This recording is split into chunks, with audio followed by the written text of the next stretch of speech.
வெற்றி மாநாடுக்கு கோவை புறநகர் வடக்கு மாவட்ட செயலாளர் வி ராஜ்குமார் அவர்கள் அழைக்கிறார். மதுரை பாரபத்தியில் இன்னும் சற்று நேரத்தில் தமிழக வெற்றிக் கழகத்தின் மாநாடு தொடங்க உள்ள நிலையில் மாநாட்டு திடலில் தற்போதைய நிலவரம் என்ன என்பது குறித்து களத்திலிருந்து நமது செய்தியாளர் ராஜேஷ் வழங்கக்கூடிய நேரடி தகவல்களை கேட்கலாம். வணக்கம். தமிழக வெற்றி கழகத்தினுடைய இரண்டாவது மாநில மாநாடு மதுரையில் நடைபெறக்கூடிய நிலையில் இன்னும் சற்று நேரத்தில் அந்த மாநாடு தொடங்க இருக்கின்றது. இந்த நிலையில மாநாட்டு திடலுக்குள் தற்போதைய சூழல் என்னவாக இருக்கின்றது, எவ்வளவு கூட்டம் கூடியிருக்கின்றது உள்ளிட்ட அந்த பல விவரங்களை பார்க்கின்றோம். ஒளிப்பதிவாளர் கருப்பையா உங்களுக்கு காண்பிக்கின்றார். மாநாட்டு பகுதியினுடைய பாதி இடங்கள் தற்போது காலியாகத்தான் இருக்கின்றது. அதாவது நாம் திரையிலே பார்க்கின்றோம், மாநாட்டினுடைய அந்த முகப்பு பகுதி, அந்த மேடை போடப்பட்டிருக்கிறது. அந்த நாற்காலிகளில் விருந்தினர்கள், அந்த கட்சியினுடைய முக்கிய நிர்வாகிகள், மாநில பொருளாளர் உள்ளிட்ட முக்கிய நிர்வாகிகள் அமர்ந்திருக்கின்றார்கள். அதே போல அந்த ஸ்டேஜை ஒட்டிய, அந்த மாநாட்டு ஸ்டேஜை ஒட்டிய பகுதியிலே ஏராளமான ரசிகர்கள், தொண்டர்கள் கூடியிருக்கின்றார்கள். அதே போல மாநாட்டினுடைய பிற்பகுதி, அதாவது கடைசி பகுதியிலே, மாநாட்டினுடைய அந்த கடைசி பகுதியை பார்க்கும்போது இன்னும் காலியாகத்தான் இருக்கிறது. இந்த பகுதியில், அதாவது இந்த மாநாட்டை பொறுத்தவரையிலே சுமார் 10 லட்சம் பேர் வரை வருவார்கள் என்று எதிர்பார்க்கப்பட்ட நிலையிலே தற்போது வரை 1 முதல் 2 லட்சம் பேர் அளவுக்கு தற்போது வந்திருக்கிறார்கள்.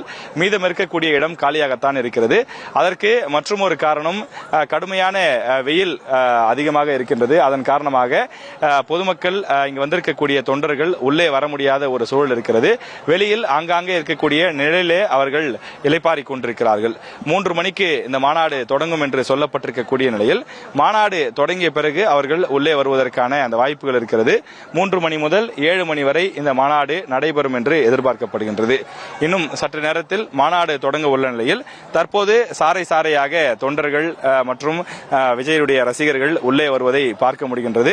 உள்ளே வருவதற்கு 7 நுழைவாயில்கள் வைக்கப்பட்டிருக்கக்கூடிய நிலையில் அந்த நுழைவாயில்கள் வழியாக அவர்கள் தொடர்ந்து வந்த வண்ணமாக இருக்கின்றார்கள். அதே போல நாம் முன்பே குறிப்பிட்டது போல அந்த மாநாட்டு பகுதியினுடைய முகப்பு பகுதியிலிருந்து, அதாவது அந்த ஸ்டேஜில் இருந்து குறிப்பிட்ட சில தூரம் வரைதான் நெருக்கடியாக தொடர்ந்து ரசிகர்கள், தொண்டர்கள் நின்று கொண்டிருக்கிறார்கள். கடைசி வரிசைகளில் பார்க்கும்போது காலியாக இருப்பதை பார்க்க முடிகின்றது. தொடர்ந்து இன்னும் கூட்டம் அதிகமாக வந்தால் இந்த இடமும் நிரம்புவதற்கான அந்த வாய்ப்புகள் என்பது இருக்கின்றது. இன்னும் சற்று நேரத்தில் இந்த மாநாடு தொடங்க இருக்கக்கூடிய நிலையில் காலையிலிருந்து பெரும் எதிர்பார்ப்புகளோடு காத்திருக்கக்கூடிய தொண்டர்கள் உற்சாகம் மிகுதியிலே கத்தி ஆர்ப்பரிப்பதை பார்க்க முடிகின்றது.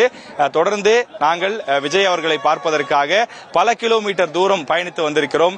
நாங்கள் நேற்றே வந்துவிட்டோம், அதிகாலை 3 மணிக்கே வந்துவிட்டோம், 8 மணி நேரமாக காத்திருக்கிறோம், 12 மணி நேரமாக காத்திருக்கிறோம் என்று பல குரல்களை இங்கே பார்க்க முடிகின்றது.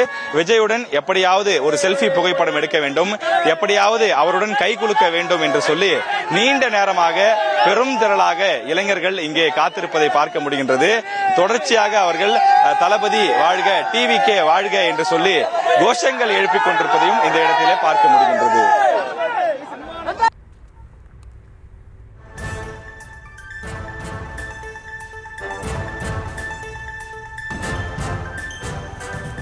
மாநாட்டு திடலில் தற்போதைய நிலவரம் என்ன என்பது தொடர்பான விவரங்களை எமது செய்தியாளர் ராஜேஷ் வழங்கிட கேட்டோம்.